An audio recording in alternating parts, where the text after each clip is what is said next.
né? Iniciamos mais um ano. Eu quero dedicar também a vocês que estão nos acompanhando aí, a família de vocês, um bom 2025, né?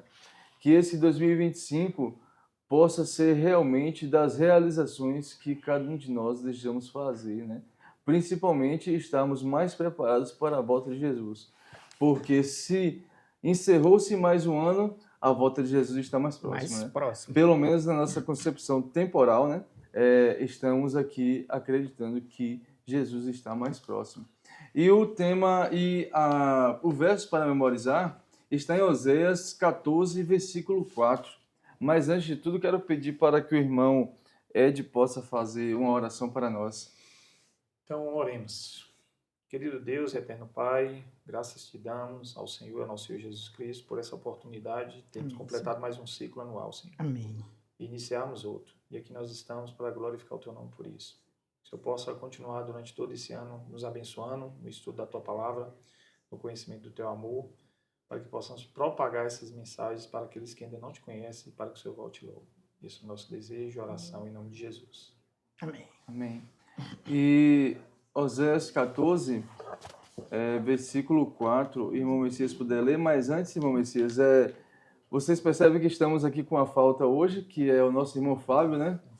Fábio Almeida, ele precisou ir viajar para a fazenda do sogro, ele está agora Coisa boa. Está agora em Pastos Verdejantes, viu? Coisa boa. Mas ele está nos acompanhando aqui. Fábio, estamos sentindo aqui sua falta. A próxima semana estamos aí, tá? Ok. Mas você pode ler, irmão Messias, e em seguida, se você quiser fazer um comentário sobre a introdução, fica à vontade. Tá? Sim, vamos começar aqui já, lendo aqui Oséias. O verso para memorizar está em Oséias 14, 4, e a versão aqui do texto é da Nova Versão Internacional, NVI, que diz assim: Eu curarei a infidelidade deles e os amarei com generosidade, pois a minha ira se desviou-se deles. O que é que a gente pode já comentar um pouco aqui sobre o amor de Deus e que Deus ama com generosidade? Porque nesse grande conflito ao qual estamos envolvidos, o caráter de Deus está em jogo nesse grande conflito. O inimigo de Deus, e nós também, claro, ele denegriu o caráter de Deus. Ele espalhou a notícia, não é? O céu, antes da criação do ser humano, que Deus é um Deus arbitrário, um Deus injusto, parcial. Então, isso aí foi divulgado. Bastante vingativo. Quando o homem foi criado e ele provocou a queda do homem, ele trouxe também essas ideias para o coração do homem. Por isso a gente vê, logo no início da história deste mundo, rebeliões. Vemos também rebeliões e também desobediência. Um dos primeiros desobedientes do mundo foi Caim.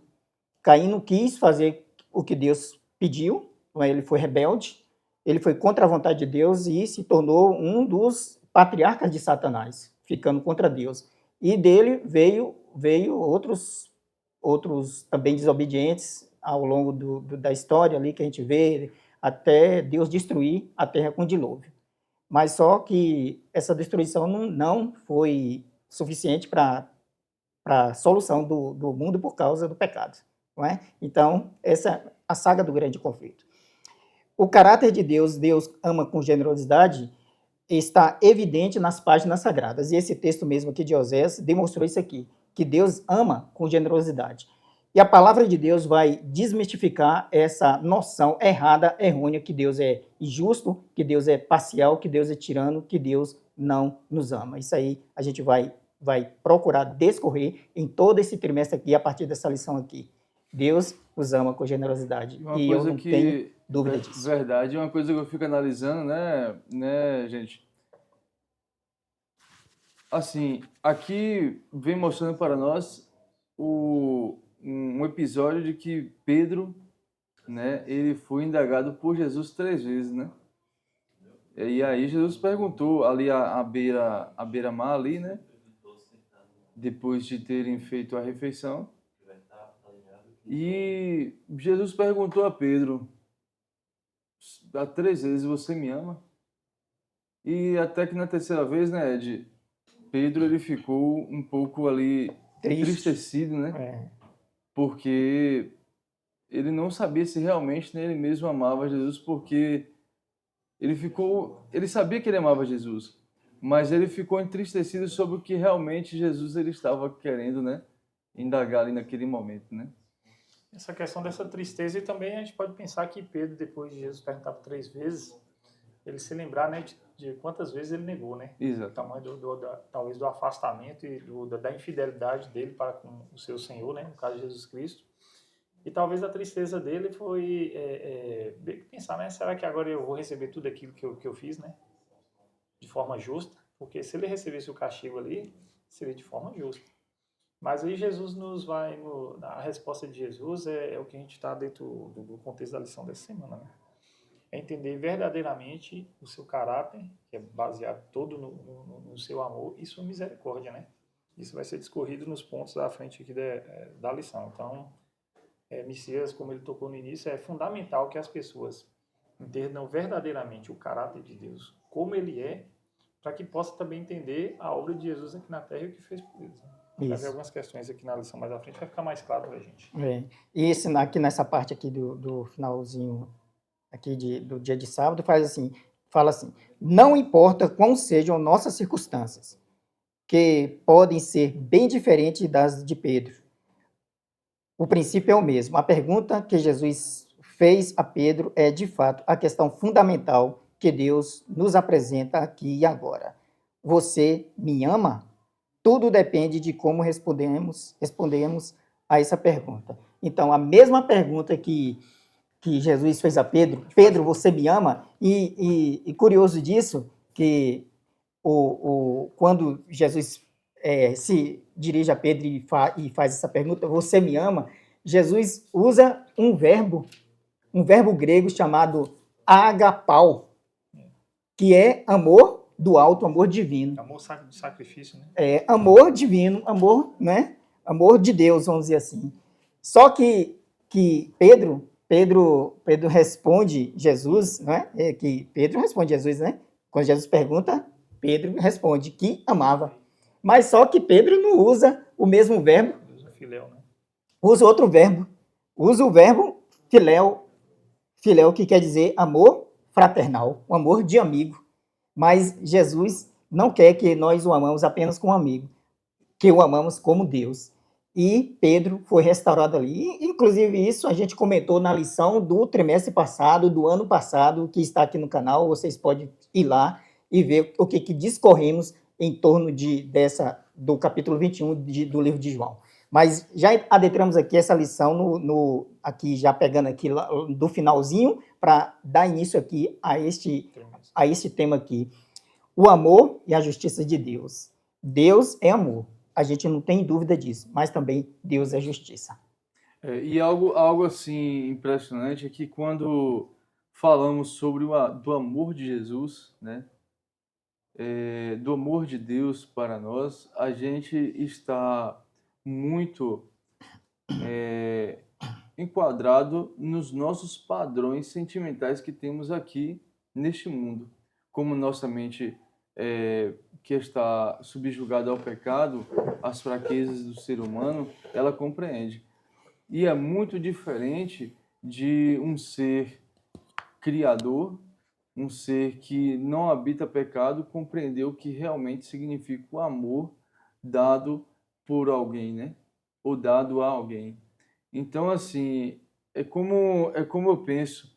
Deus, ele quando fala com o ser humano, Deus, ele fala com o sotaque humano, não fala com o sotaque de Deus. É tanto que quem escreveu a Bíblia Sagrada não foi Deus, mas homens inspirados por Deus. É uma Exato. diferença, né? Porque a linguagem é humana. É humano, né? A linguagem é humana, mas só que a inspiração é divina. Exatamente. Então, assim, Deus, ele quando falou com o ser humano caído, com seus profetas, com os reis, e deixou ali escrito, ele pegou do dialeto, das palavras que existiam no nosso cotidiano para expressar o que realmente ele queria falar ao ser humano sobre amor, sobre generosidade, sobre a paz dele, né? Porque, um exemplo, em um contexto de guerras que viviam naquela época, em um contexto de lutas, de domínio de terras, de acordos somente verbais, Deus ele tinha que falar com o ser humano de uma forma, daquela forma que estava atrelada daquele período ali. Eu penso dessa forma, Mas sim, né? E aí, assim, Deus, ele quando foi passando o tempo, e aí Deus, ele vai falando de forma diferente com o povo, né? Deus, ele vai falando de uma forma mais pacífica, que a gente percebe com o decorrer do tempo. E veio até Jesus ou então. Então, assim, quando... e aí que está a questão, sabe? Exato. E aí, assim, Deus, ele não muda, mas Deus, ele vai falando com o seu povo, eu percebo assim, Deus, ele vai falando com o seu povo a partir do momento que a humanidade também vai mudando. A humanidade vai mudando e Deus ele vai falando com o seu povo. Hoje, Deus ele fala conosco através da tecnologia que temos aqui, um vídeo, uma mensagem de WhatsApp, um compartilhamento. Deus ele está falando conosco a partir dessa mensagem. Então, assim, não existia isso naquela época. Então, o amor de Deus, ele sempre é o mesmo, mas ele vai falando com o ser humano caído da forma que o ser humano melhor compreende, né? E é interessante que a questão de relacionamento entre Deus e o ser humano é comparado como se fosse um casamento. A gente vai ver um pouquinho mais à frente algumas circunstâncias entre o casamento que impede que esse relacionamento seja desenvolvido da forma correta.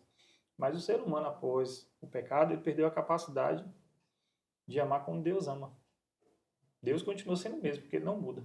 O amor dele sempre é o mesmo, mas o do ser humano mudou para com ele. Ou seja, ele tornou-se incapaz, por conta do pecado, de amar a Deus como deveria.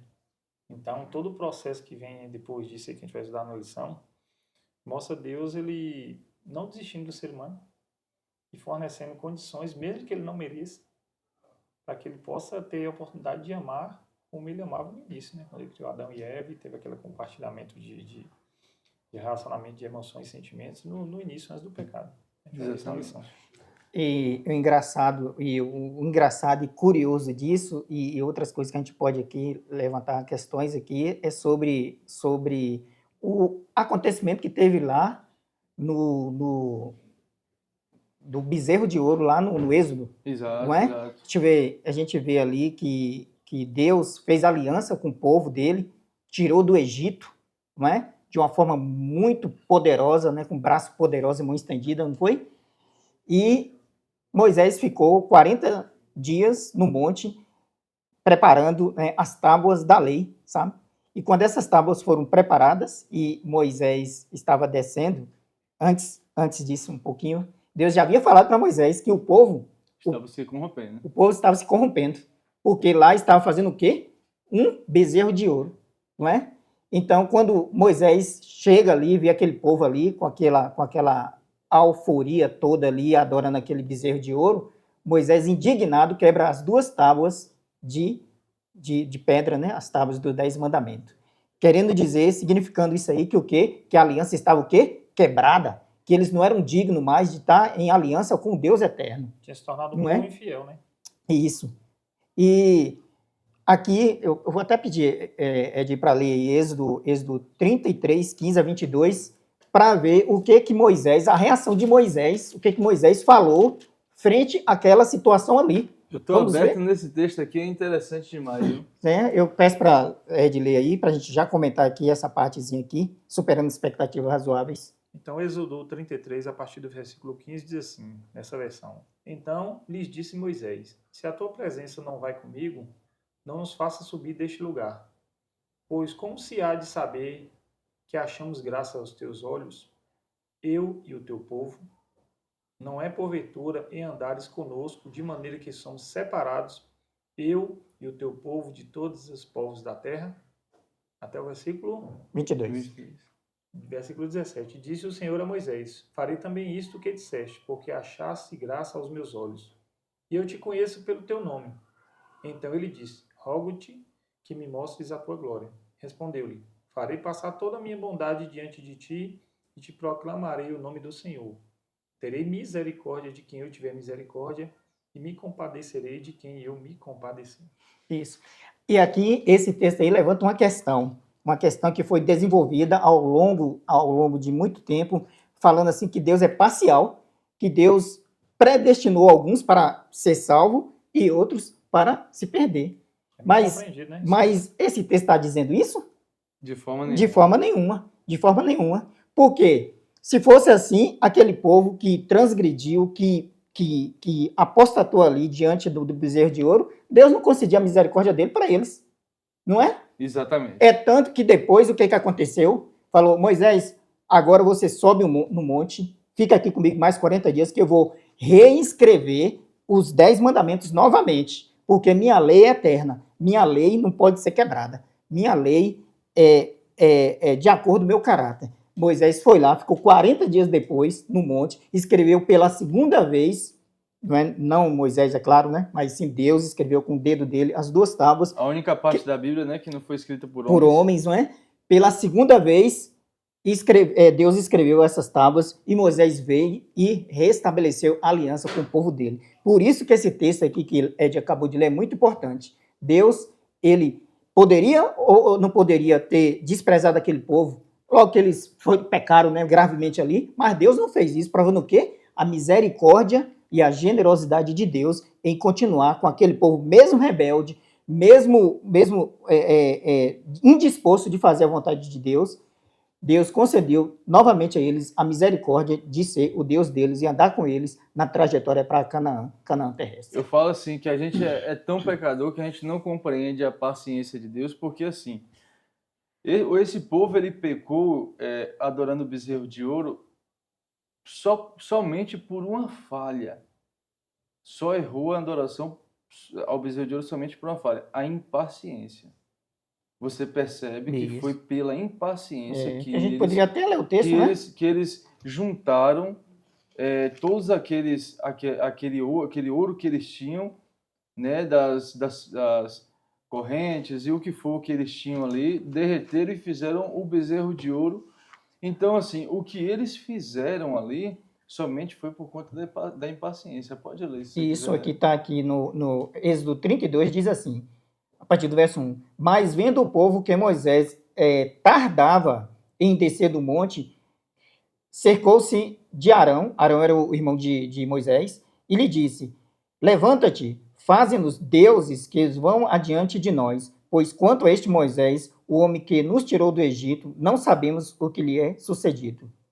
Aí, tá Então, vendo? assim, só foi por conta da impaciência. Eu vejo, assim, que a paciência de Deus, ela é igual aquele pai, né? A comparação humana que temos de Deus é somente como um pai. É como se fosse aquele pai que, independente do que você faça, ele chama ali, conversa, explica ao povo. E assim, às vezes, nós hoje temos uma compreensão do Antigo Testamento muito equivocada, porque assim, a gente pensa que aquele Deus que existia antes era um Deus impaciente, era um Deus intolerante e um Deus a todo momento irado. A paciência, percebam a paciência de Deus naquele momento em que estava para ser queimado, né? Estava para ser destruído Sodoma e Gomorra. Estava Deus, né? Junto com Abraão. De 2 anos. Os 2 anjos foram para Sodoma para poder tentar resgatar Ló, mas estava lá e Deus ele fala para Abraão, eu vou destruir Sodoma e Gomorra. Abraão sabia que lá existia os seus familiares. Isso. Então, assim, e quando Abraão falou, Senhor, não pode fazer isso do alto monte, você não pode fazer isso, e se lá tiver 50 justos?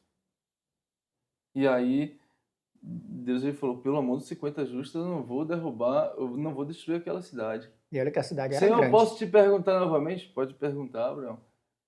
Por amor a 40, o Senhor vai destruir? Pelo amor dos 40, eu não vou destruir. Se lá tiver 40 justos, eu não vou destruir. E aí, se eu posso perguntar novamente, até chegou ali em 10 e eu fico parando para analisar se fosse uma conversa de um homem com outro homem ali.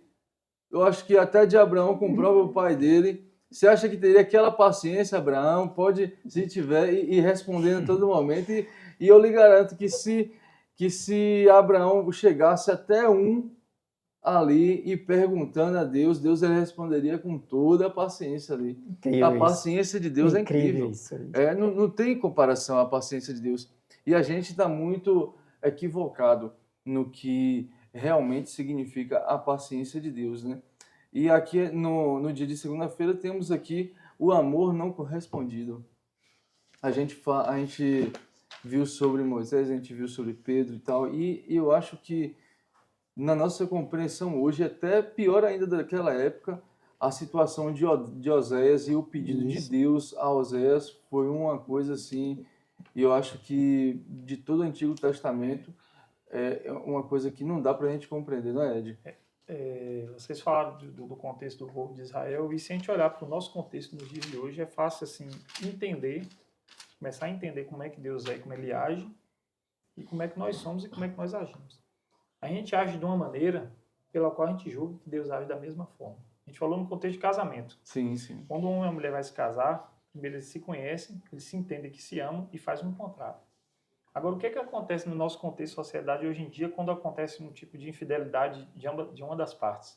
Divórcio. O que o outro faz? Geralmente ele vai fazer aquilo que a gente acha que Deus faria. Ira, julgamento, falta de perdão, E sem separação. misericórdia e separação. A gente demonstra como é que a gente conhece a Deus, mas na verdade ele não é assim. Ele demonstra como é que nós deveríamos agir. E aí entra o contexto de Oséias que vocês estão dizendo aí, né? Quando ele pede para que case com uma mulher de infidelidade. Gomer, né? Filhos. O nome dela. Isso. E aí, para demonstrar como é que a gente deve agir com relação ao amor, aquele amor filéu, né? O amor filéu, o amor HP, né? Agapau. A gente deve agir da maneira como Deus age. É claro que seria justo uma pessoa, depois que ele recebe do seu cônjuge a confirmação que ela foi infiel e injusto, ele, por justiça própria, ele poderia recusar não se relacionar mais. Mas Deus, ele fala o que na sua palavra? Se aquela pessoa se arrepender do fundo do coração, ela entender que provocou uma tremenda angústia, uma tremenda e profunda tristeza, e ela sim se arrepender e buscar seus cônjuges, ele nos orienta ao quê? A perdoar. E aí, se a gente faz isso, a gente está experimentando aquilo que ele faz conosco. Então é muito importante entender isso aí. Está dentro do contexto, eu acredito, dele usando como analogia, né, que ele usava muitas coisas. E a falta de entendimento também traz sérios problemas, como a gente falou. Né? Existe uma reportagem muito famosa, né, de que um pastor usa esse texto aí de forma errada. Para que ele aplique o que? O adultério. Né? Inclusive, até o repórter que não tem conhecimento bíblico, ele só lê da forma correta o texto, com a pausa, com tudo lá, e mostra que realmente o pastor ele não só tinha entendido, mas já estava com a tendência de praticar aqueles atos mesmo que a própria Bíblia reprova. Isso. E aí a gente vê o ato de Oséias, se você quiser comentar, pode ficar à vontade. Sim, eu quero aqui que essa parte é muito importante, né? Falando sobre o amor não correspondido. É Oséias de 14, 1 a 4, né? Isso, mas eu estou aqui no Oséias 1, que diz assim, ó, quando pela primeira vez falou o Senhor por intermédio de Oséias, então o Senhor lhe disse, vai, toma uma mulher de prostituições e terás filho de prostituição, porque a terra se prostituiu, falando da terra do povo de Israel. Quando fala terra, está falando do povo. Se prostituiu, desviando-se do Senhor. E a lição fala bem assim, ó, um dos exemplos mais marcantes do amor de Deus pela humanidade decaída é encontrada na história de Oséias, que acabei de ler esse texto aqui, Oséias 1:2. Oséias e sua esposa infiel deviam servir como exemplos vivos do amor de Deus por seu povo, apesar da infidelidade e da prostituição espiritual de Israel. Essa é uma história do amor generoso de Deus, concedido a quem não o merece. Apesar da fidelidade de Deus, o povo se rebelou contra ele repetidas vezes. É só ler a Bíblia que a gente vê quantas e mais quantas vezes Deus teve paciência com aquele povo, sempre enviando profetas, né? Profetas e mais profetas, para que eles se arrependessem, se voltassem, deixassem a idolatria. Um dos problemas do povo de Israel e dos problemas do mundo é a idolatria. Não enxergar que existe apenas um Deus, que é o nosso Deus. Não é? Então, foi uma questão muito problemática para o povo, que aconteceu e fez com que eles mais se afastassem de Deus, até chegar no limite máximo de ser o quê? De ser destruídos, infelizmente, né? E esse ápice aqui, que assim, compreendermos aqui, naquela sociedade, naquela época, o ápice de um, vamos dizer assim, de um erro naquela sociedade, de um erro na família, em qualquer contexto ali, de família naquela época, era o adultério, independente das suas formas, né? O adultério era uma vergonha, era um horror para toda aquela família. É tanto que quando existia uma mãe adúltera ali, aquelas filhas, coitadas, elas sofriam Muito, por causa da imagem que a família estava passando. Então, assim, o adultério naquela época era como se fosse o ápice. E Deus, ele chegou nesse ápice de tolerar o adultério do povo de Israel. Porque a idolatria, a partir do momento que o povo estava se corrompendo, estava se desviando, estava adorando outros deuses, estava permitindo que outros deuses se adentrassem dentro do santuário, aquilo ali era a tolerância máxima que Deus ele podia permitir, porque o povo estava adulterando a compreensão da palavra de Deus e o serviço da palavra de Deus. E o que é o adultério na Bíblia? É a substituição do lugar, a exclusividade de Deus por outro. Por outro, Isso. exatamente. O adultério significa isso. Então, assim, isso entristece muito a Deus, né? Mas ele também deixa bem claro que não há pecado, a não ser o pecado contra o Espírito Santo, que não haja reparação. E a prova de que ele pediu a Oséias para receber aquela mulher e ter filhos com ela, além de demonstrar que o povo tinha sido infiel, mas também manda uma mensagem para todos nós, né? Que se nós, por acaso, cometemos algum pecado que venha nos afastar de Deus, ele está pronto para nos receber. Basta que a gente o procure, a gente reconheça as nossas faltas, os nossos pecados, entregue nas mãos dele, que ele é misericordioso e ele oferece o seu amor e o seu perdão de forma voluntária, né? De forma, um amor infinito, para que possa nos perdoar e nos recuperar, né? Porque quem sara a nossa infidelidade, ou seja, quem promove a cura para isso é Deus. Nós não temos capacidade para isso, né? E sim, pode falar. E mais uma coisa para finalizar, eu entendi que o amor neutraliza ele. Isso é verdade. O amor sempre vai neutralizar ele, e é isso que Deus deseja para todos nós. E, assim, uma das virtudes do amor, né, Ed, como você mesmo falou, como você neutralizar, como lá em Provérbios fala, né, não, eu esqueci o versículo, mas para nós não retribuirmos aquela ira naquele momento ali de forma instantânea, né? Um exemplo, se uma pessoa vem falar alguma coisa com você de forma irada, se você só parar, ouvir ele e virar o rosto, a pessoa ali praticamente ela vai ficar neutralizada. Né? Então, às vezes você mesmo se neutralizar adiante da ira já é o suficiente para você evitar que ela se propague, né? E essa questão desse adultério, depois o povo de Israel provou amargamente a sua destruição. E Deus ele já vinha avisando desde o início. Desde que ele tirou ele do Egito lá. Isso, e principalmente, Messias, desde o momento em que em Salomão ele foi destituído como rei. Foi substituído. Como fala aqui, desse dia, Oséias 14, do 1 ao 4, fala bem assim: Israel, volte para o Senhor, seu Deus, porque você caiu por causa dos seus pecados. Tragam palavras de arrependimento e convertam-se ao Senhor, dizendo: perdoa toda a nossa iniquidade, aceita o que é bom, em vez de novilhos, os sacrifícios dos nossos lábios. A Síria não nos salvará, não iremos montados em cavalos, e não mais diremos a obras das nossas mãos, que elas são o nosso Deus, porque só em ti o órfão encontra misericórdia. Vou curar a rebeldia deles, vou amá-los de bondade, porque a minha ira se afastou deles. A oportunidade que Deus estava dando para eles, deu hein, a oportunidade. Rapaz, incrível Deus isso, ele viu? falou: olha, se arrependa que eu vou afastar a minha ira de você. E o povo e Oséias fez tudo até o final. Hein? Oséias, Messias, ele foi lá, Gomer se afastou Traiu do casamento, traiu, teve filhos, depois Depois Deus ele falou, vai lá e compre ela novamente. E, Moisés foi lá e comprou novamente rapaz, ela. a história Pegou, maravilhosa de e Osés, o que viu? eu fico impressionado, Osés falava com o povo. E mesmo assim o povo rejeitou. O que foi que aconteceu depois? A Síria foi, Aí, destruiu, aí, o substituiu o texto povo falou de aí, ó. Israel. O texto falou aí, eles estavam pensando que eles iam para a Síria de cavalo, foi o quê? E Eles depois foi Osés, amarrado lá e amarrados. já e mortos lá. Sim, Mas Deus não Rapaz. precisa do nosso amor.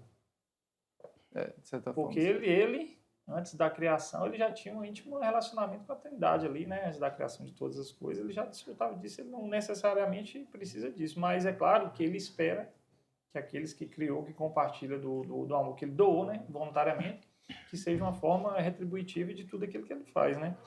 Porque e assim, através disso a gente pode realmente experimentar o amor de Deus. Tudo que o ser humano faz aqui na Terra, por isso que Jesus disse, ó, não ame o mundo, porque o meu amor não está aqui. Então, tudo aquilo que a gente acha aqui, que é amor, que a gente experimenta aqui, não é o amor verdadeiro.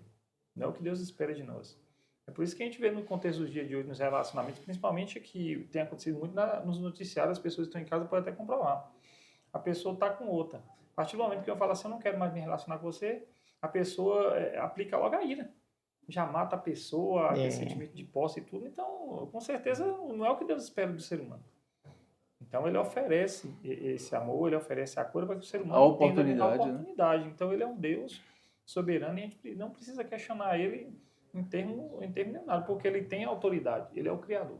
Mas também ele é o mantenedor e ele é aquele que recupera e dá oportunidade para a gente restabelecer esse laço de relacionamento sentado em Cristo Jesus, que a gente vê um pouco mais à frente, né? E depois, gente, depois que a Síria tomou conta de Israel, a Síria ela matava de forma muito horripilante, né? Isso. E assim, o povo de Israel foi levado cativo para outros povos e substituído o reino do norte, né, que é o reino de Israel, e o sul era o reino de Judá. Isso aconteceu, esse caso aqui, gente, aconteceu no reino de Israel, que era o reino do norte, Isso. né? E Com as 10 tribos. Isso, e depois de Osés, não se sobrou até hoje, depois que eles não deram ouvidos a essa profecia aqui que Deus ele passou a Osés, não se sobrou nenhum vestígio da linhagem das 10 tribos do Reino do Norte. Desapareceu completamente Desapareceu do mapa. As únicas que restaram foi o Reino de Judá, porque decidiram ainda a trancos e barrancos servir a trancos Deus. e barrancos, porque eles também não foram assim tão assim alinhados com a vontade de Deus. E Ed falou algo muito importante aqui, que é um tema e é algo que eu sempre tenho pensado, né? Deus é autossuficiente, Deus não precisa de nada. Mas por que Deus criou, hein? E aquela lição fala assim, ó, Deus não precisava de criaturas que fossem objeto de seu amor, mas em conformidade com o seu caráter de amor, ele escolheu criar o mundo e estabelecer um relacionamento de amor com suas criaturas. É curioso isso, sabe? Porque Deus não precisa de nada. Não precisa do nosso amor, ele não precisa de nada, ele é totalmente autossuficiente. Deus ele se Mas resume em por si que mesmo. Deus criou, hein? Por que Deus criou, não é? Por que Deus escolheu nos amar? Então, isso aí a gente vai procurar estudar através da palavra aqui, saber um pouquinhozinho, bem uma coisa bem minúsculazinha, porque nossa mente que está contaminada, deteriorada pelo pecado, vai impedir que a gente tenha uma compreensão assim mais acertada e mais abrangente do amor de Deus. A história da redenção fala bem assim. A irmã White, na pequenez da compreensão dela, ela fala que nem a eternidade, quando estivermos salvos, vai ser o suficiente para compreendermos o amor de Deus. O amor de Deus. Porque é algo que nós, nas minúsculas partículas dos átomos, nas combinações do universo, a gente não consegue compreender o amor dele. E é um amor concedido livremente, né? Como fala bem aqui, Deus não apenas continuou a conceder seu amor a Israel de modo generoso e voluntário, apesar das rebeliões do povo, mas fez o mesmo conosco. Embora sejamos pecadores, não merecemos o amor de Deus e jamais poderíamos conquistá-los. Além disso, o Senhor não precisa de nós. Deus não carece de nada. O amor de Deus por você e por mim é completamente espontâneo e voluntário. Amém. Né? Deus Amém. ele está aí do outro lado, Deus ele está para você que está aí do outro lado da tela, independente da situação que você esteja passando, Deus ele está, o seu filho, o seu marido, o vice-versa, né? Um parente seu está em uma situação terminal, independente do que for, uma doença. O amor de Deus ele não está somente submetido a essa vida aqui. Deus ele promete um novo céu, uma nova terra, em que aqueles que já dormiram no pó da terra, em que aqueles que já descansaram, eles estão aguardando a volta de Jesus para que o cumprimento final seja estar com Jesus Cristo nas mansões celestiais. É isso que é o ápice, o, o que Deus ele completa da demonstração do amor dele, né? E o impressionante das Escrituras Sagradas e da Palavra de Deus é porque a gente vê, a gente percebe que a proposta de Deus é a melhor de todas as propostas. O que eu quero dizer com isso? Eu tenho, assim, noção e compreensão da Palavra de Deus. Não tenho muita compreensão do Alcorão, não tenho muita compreensão do Livro dos Vedas, não tenho muita compreensão do confucionismo, não tenho compreensão dessas religiões aí, mas eu confio plenamente na Palavra de Deus, porque a Palavra de Deus nos oferece soluções plausíveis para o problema ao qual nós nos encontramos, que a gente pensa que é um problema mínimo, nada. A nossa situação, meus queridos irmãos e ouvintes que estão aí, é desesperadora. E a solução está aqui, ó, nas páginas sagradas desse livro aqui. Se a gente não correr para os braços de Jesus, a gente vai ficar achando que a gente vai ter outras oportunidades ou outras coisas vão acontecer, e isso não é verdadeiro. Mas voltando aqui para a lição aqui, né, que nosso tempo já está acabando ali, muitos são chamados, mas poucos escolhidos. O que a gente pode entender? Deus, a palavra de Deus fala assim que a salvação de Deus se manifestou salvadora a todos os homens. Mas ao longo do tempo as pessoas têm falado certas coisas que Deus escolheu uns para salvação e outros para perdição, chamado de predestinação. Mas a gente sabe que isso não é verdadeiro. A salvação é para todos, mas só que nós somos livres para escolher ser salvos ou não é? Se você acreditar na palavra de Deus e você seguir, você será salvo. Se você desacreditar e não querer seguir, infelizmente, você vai escolher as consequências da sua escolha. Então, muitos são chamados, poucos escolhidos, porque poucos escolhem fazer a vontade de Deus. A maioria não quer fazer a vontade de Deus. Então, tem essas questões aqui que a gente pode aqui comentar um pouquinho. Isso corrompe um pouco a própria palavra de Deus, se a gente for pensar assim. Porque se Deus é o Criador, e a gente crê que Ele é o Criador de todas as pessoas, independentemente se as pessoas pecaram ou são um pouco mais pecadores que outros ou não, Ele tem que amar todas também. Entendeu? É claro que Ele é justo. Se Ele quisesse punir a todas, Ele, pela sua justiça, Ele puniria. Tem todo o direito, mas prevalece o seu amor, isso. que oferece o perdão. E se as pessoas não compreenderem muito bem, lendo todo o Antigo Testamento, a questão Deus trabalha, como é que Ele trabalha a questão do amor dEle, a fidelidade dEle em relação à infidelidade do povo e o perdão, Ele resolveu essa questão no Novo Testamento, quando Ele materializou todo o amor dEle no Filho dEle, vindo aqui à Terra. E a gente vê todas as questões e começa a analisar pontualmente. Sempre aparecem mulheres na Bíblia com o nosso perfil pecador aqui na Terra. Mulher samaritana, no Antigo Testamento teve Raabe. E como é que foi que ele trabalhou, Maria Madalena, como é que ele trabalhou com essas questões? E eu concluo, se não entendeu nada daquilo que a gente está falando até agora, leia o capítulo, o texto lá que trata de Maria Madalena como uma pecadora adúltera, como seres humanos trataria a questão, que era a condenação e morte, e observe como é que Jesus tratou a questão. Sim. Ali ele demonstra como é que é o amor dele pelo ser humano. Ele ofereceu perdão para ela, não a condenou, restabeleceu o relacionamento que ela deveria ter para com Deus, ela entendeu e daí em diante ela se tornou a maior seguidora dele. E testemunha fiel da ressurreição de Jesus. Testemunha. Né? E o nosso tempo está se encerrando, né? Temos aqui os comentários finais que vocês podem ficar à vontade. Messias, Ed, que Jesus ele foi crucificado por nós. Né? Para mim se resume o amor de Jesus, o amor de Deus no sacrifício dele por nós. Isso. Né? E nessa parte aqui, já para finalizar, diz assim: Deus convida todos para um relacionamento com Ele, mas apenas os que aceitam livremente, ninguém é forçado, cada um tem a sua livre escolha, o convite desfruta os resultados eternos, da vida eterna, salvação eterna. Como vemos na parábola do banquete e do casamento. A gente não teve oportunidade de ler, mas está aí em Mateus 22. Muitos a quem o rei chamou não quiseram ouvir. Quer dizer, o convite é oferecido a todos, mas nem todos aceitam, não é? A salvação é oferecida a todas as pessoas, todas as nações, tribos, línguas e povos. Mas só vão ser só os que aceitarem, porque nós temos livre escolha, não é? E aqui, falando sobre a crucifixão de Jesus, Jesus permitiu, ele se deixou ser crucificado, não é? Porque isso envolvia o plano da salvação. E em João aqui rapidinho, né, que já está acabando, 10:17, diz assim, rapidinho mesmo aqui, porque o tempo conspira contra a gente demais aqui. Por isso o Pai me ama, porque eu dou a minha vida para reassumir. Ninguém, olha o que Jesus fala aqui, ó.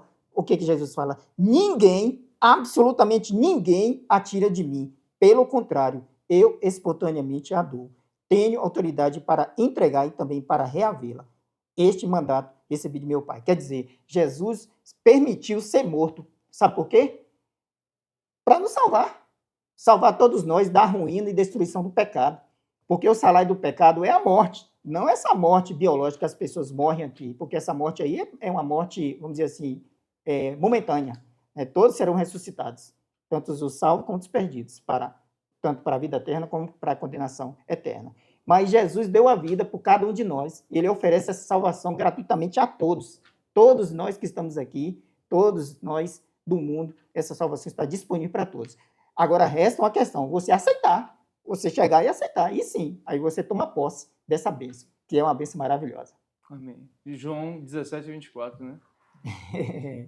Em todos os dias, em todos os momentos, nós estamos fazendo escolhas. E geralmente a gente faz escolhas sempre erradas. A essência do amor é a liberdade de se fazer escolhas. Quando Deus nos convida a amar a Ele está dando a liberdade para a gente escolher, experimentar do amor dele, que é bom e traz benefícios, não só para agora, mas para toda a eternidade.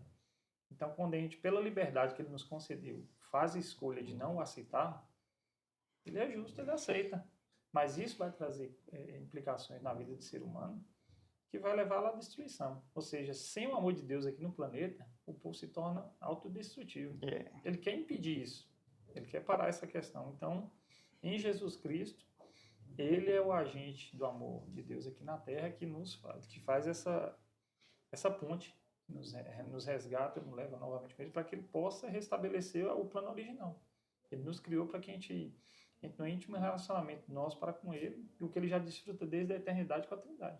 Então é um privilégio muito grande que as pessoas devem pensar muito bem antes de recusar o convite. Isso. Sabe, queridos, eu nunca fui muito bom em matemática e física, né? Mas uma coisa que a física explica, para nós finalizarmos aqui, é que não existe escuridão, não existe trevas. Existe a ausência de luz. Não, então, com essa compreensão, eu finalizo assim, não existe maldade, existe a ausência do bem. Porque o bem sempre existiu, a bondade sempre existiu. E sempre vai existir. E sempre vai existir. Mas depende se você vai querer estar transbordando dela ou não. Então, assim, Jesus, ele te chama hoje. Deus, ele faz esse convite a você hoje. Ou você o aceita ou o rejeita, é uma escolha somente sua. Mas o amor dele está disponível para você. Amém. E para todos que estão junto com você. Porque esse amor tem que ser proclamado a todos, né? E tem que chegar a todos. Foi um prazer estar com vocês essa semana. Na próxima semana estaremos aqui fielmente, todos nós juntos aqui, para passar mais um tema da lição. Fique com Deus, tenha um bom sábado e até mais. Até mais.